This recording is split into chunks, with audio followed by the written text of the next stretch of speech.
How's it going, everybody? Here I have a quick little review video, like always, of a Taramps Base 15K I have sitting on the bench. This is a little bit different. Usually I show the box, all the plastic wrap, all that crap.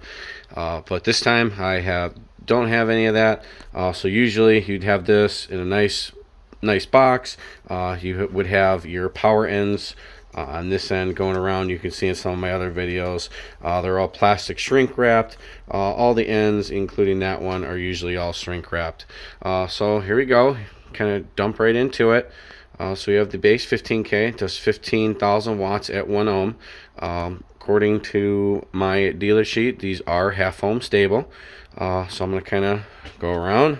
So like all your Taramps, you have your Taramps base 15K. You do have your on, your clip, and your protect light. From the 3Ks and above, sorry, I've been working on cars all day. From the 3Ks and above, you do have all three of these lights: your on, your clip, your protect. I know when you get to like the 1200s, anything below really the 3K, it gets iffy. Most of them have an on and a protect light, and you do not have the clip light. I think I'm not sure. Anything from the 3K and below, and it starts really getting iffy on those three particular lights. When you buy this, you will get a little indicator light. Same thing, says your on, your clip, and your protect. It will clip into the side of your amplifier, the phone cord.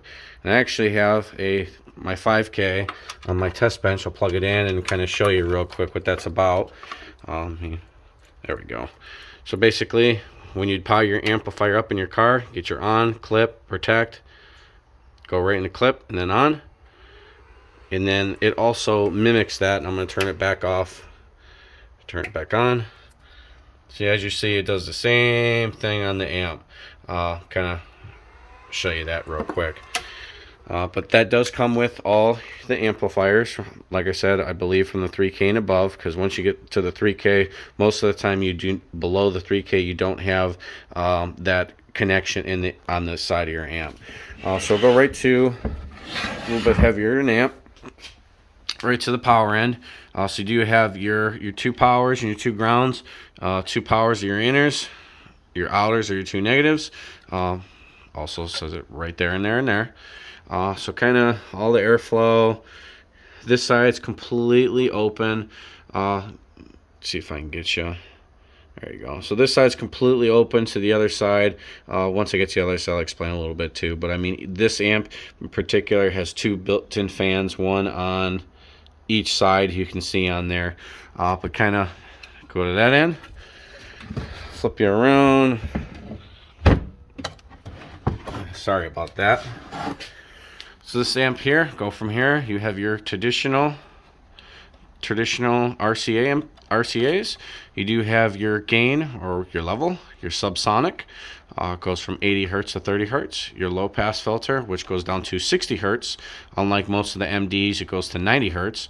But these are the base series amps, so they are meant for subs and subs only, not like the smarts where you can use on, well, the Smart 3K, for example, and then the Smart 5K, meaning you can use it on a sub and or a mid speakers. That's why the MDs usually only go down to 90 hertz. These are meant for subs, so you change it a little bit. So then you have your traditional frequency, and then you have your bass boost frequency. So to kind of explain that, like I explain all the time on my videos. So say, for example, this frequency boost is set straight up and down, and straight up and down is 50 hertz, for example, give or take. So what that does, instead of, and I'm sorry, I've been pointing to the wrong ones. So instead of your frequency boost, and I'm referring to that one, so say up and down is 50 hertz. When you set that to, say, straight up and down, say that's 50 hertz, it's going to boost that in particular frequency. Unlike your bass boost to the right, is always going to boost your total incoming signal coming out to your subs.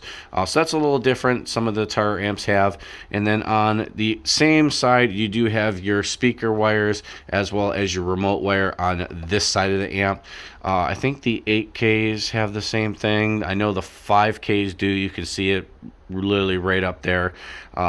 but looks to be 4 gauge, I want to say. And then going really quickly back to the power end that I did forget to mention. So usually with Taramps, you see all the guys running input adapters. If you're running input adapters, you do see there is a plastic gap. You basically see it on the outside, see it on the inside. I want to say it's about 1/4 of an inch on each side. So when you're doing input adapters, do take that in consideration, because if you do have a normal one, and I do have one, a spare sky high kind of one sitting here, that would be for your normal amps. So what ends up happening is well, of course I have, oh, there we go, here's one. So basically what ends up happening is it just ends up not fitting in nicely because you have all the plastic. I think Jim Machine Works on, if you Google him or YouTube him, I know he's got a bunch of stuff. He makes the long post input adapters, so they're longer to get in there. I do know other companies do that. It's just a matter of taking a look and getting that to get your triple inputs, or vice versa. So then I'm just going to read some stuff right excuse me, right off of Taramps website. Just some specs for you. And like I said, this is a bass amp. So this is a Class D amp. It's one channel. So this amp will do 15,000 watts at 14.4 volts at 1 ohm, and then as well it will do 8,505 watts at 2 ohms at still 14.4. Input sensitivity, frequency response 8 to 250. This does not have a high pass filter. I don't even know why that's on there. This is the 15K. Yeah, base 15K. Anyways, you do not have a high pass filter on this amp. You do have a low pass filter, which is 60 to 250 hertz. You do have your bass boost, and then as well as your frequency boost. 80% efficiency amp. Output 1 ohm, and then kind of give you some specs. So the minimum supply voltage is 9 volts up to 18 volts. Well, I'm sorry, 17 volts this amp will handle. Just normally this amp completely sitting still, nothing going through it other than the fact it being on. We'll use 400, and oh, maybe I got that wrong. I apologize. Okay, so there you go. So absolutely sitting still, use 400 milliamps. Music going, it'll pull 651 amps, and then maximum consumption in a subsonical signal. So say you're gonna burp it, for example, it'll pull 1,302 amps. It is, I'm gonna round up and just call it 22 pounds. And then just for dimensions, it is, you can kind of see that. So the width of it is 9.3. From your height is also 2.79, and then also it is 21.42 deep.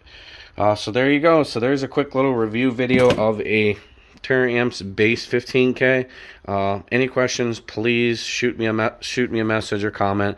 I try to do my absolute best when it comes to YouTube, but I am a little slow on it. Best way to get a hold of me is go in the link below. You can see my Instagram, Snapchat, Facebook. The quickest way to get my attention if you're interested in any products, as I am a dealer for Resilient Sounds, Taramps, Skyhighcaraudio, which they're all local to me here in Twinsburg, Ohio. So please shoot me a message. Go from there. Any questions, let me know. Thanks. Bye.